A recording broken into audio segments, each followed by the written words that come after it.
ప్రభు అయిన యేసుక్రీస్తు నామమున అందరికి వందనాలు.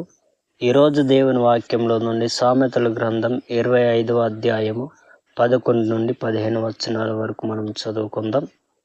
సమయోచితంగా పలుకబడిన మాట చిత్రమైన వెండి పళ్ళెంలలో నుంచబడిన బంగారు పండ్ల వంటిది. బంగారు కానబూసన మెట్టిదో, అపరంజి ఆభరణ మెట్టిదో, వినువాని చెవికి జ్ఞానం గల ఉపదేశకుడు అట్టివాడు. నమ్మకమైన దూత తనను పంపువారికి కోతకాలపు మంచు చల్లదనం వంటివాడు. వాడు తన యజమానుల హృదయంను తెప్పరిల్లజేయును. కపట మనసుతో దానమిచ్చి డంబం చేయువాడు వర్షం లేని మబ్బును గాలిని పోలియున్నాడు.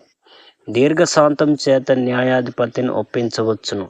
సాత్వికమైన నాలుక ఎముకలను నలగగొట్టును. ఈ మాట ద్వారా దేవుడు మిమ్మును మీ కుటుంబాన్ని బహుగా ఆశీర్వదించును గాక.